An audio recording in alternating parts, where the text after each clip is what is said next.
This question reads, Antonio and Marla disagree over. So we call this a disagreement question, pointed issue disagreement question. It occurs quite often. It's not very difficult. Like this question is not very difficult. And the way we do is with a chart, and we're going to find for each of these statements, we're just going to keep track of whether of Antonio does Antonio agree or disagree or takes no opinion, and does Marla agree, disagree, or takes no opinion. And the right answer choice will have something that looks like either check X or X check.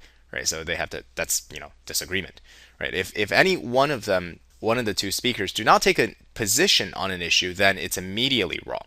It's immediately wrong because you can't disagree with someone who refuses to take a position. Okay, let's read.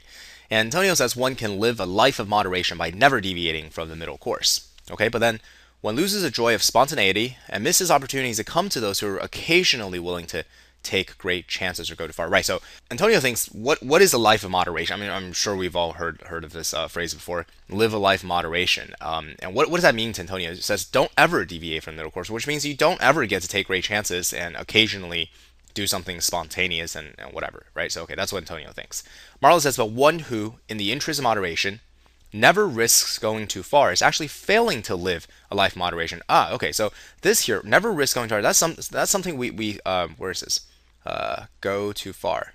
Right? So it's basically what Marla is saying, your definition of moderation, never risk going too far, is actually failing to be moderation. So they disagree on what moderation is. One must be moderate even in one's moderation. Okay, so Marla's going on meta on Antonio here. So she's saying, oh, even in your moderation, you have to be moderate in your moderation. So be moderate most like 80% of the time, and then the rest of 20% of the time, don't be moderate. That's actually called moderation in like a, higher sense of the word, I suppose. But anyway, so what do they disagree over? I think there are a couple of tricky answer choices in here, but it's very the question is very illustrative. The answer choice is a wrong one's very illustrative of how the LSAT writers construct wrong ones. So let's take a look at A.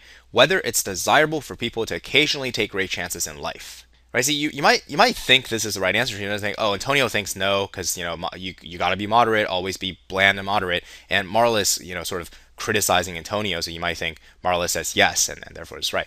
But it's actually, the key word here is it desirable? The question is it desirable for people to occasionally take great chances in life? You ask Antonio, and Antonio actually has his response will be, I didn't reveal anything, right, from this.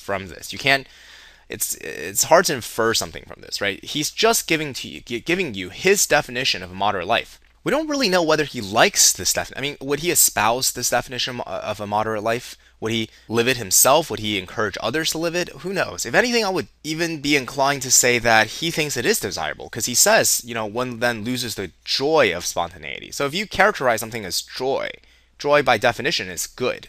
So I would even sort of be inclined to say that Antonio would agree with this, that it is desirable. And Marla here, but Marla really is truly just, I don't know. Marla doesn't say anything. She just says, look, your definition of moderation, that's not really moderation.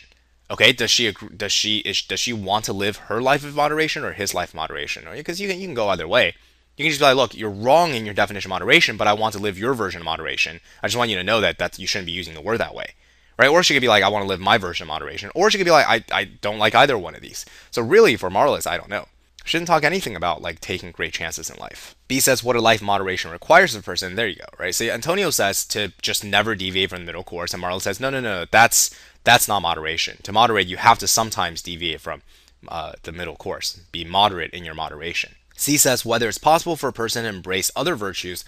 Neither of them say anything about embracing other virtues, like courage, for example, or bravery. Are those virtues that are consistent with moderation? We don't know. D says how often a person ought to deviate. From the middle course in life. D is very similar to A in that we want to. It feeds on this answer choice feeds on our prejudices and our biases. How often really should a person deviate from the middle? How often should you just go out and have fun? Forget your responsibilities and stuff. Right? They don't talk about this. Right? They're having an abstract intellectual discussion about the definition of moderation.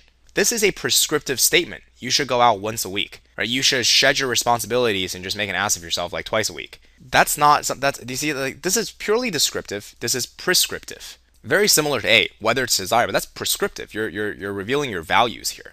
Whereas Marla is just having a conversation about, hey, you want to talk about this notion of moderation? Yeah, I'll talk about this. Like, I'm not going to say whether I like it or I'm for it or against it or what, right? No values being revealed. That gap, that prescriptive descriptive, the is ought, or you can call it whatever, there are plenty of names for it, but that gap is something that the LSAT is very, very keen on whether you can pick up and you make that a distinction. If you can't, you see you got these trap answer choices waiting for you.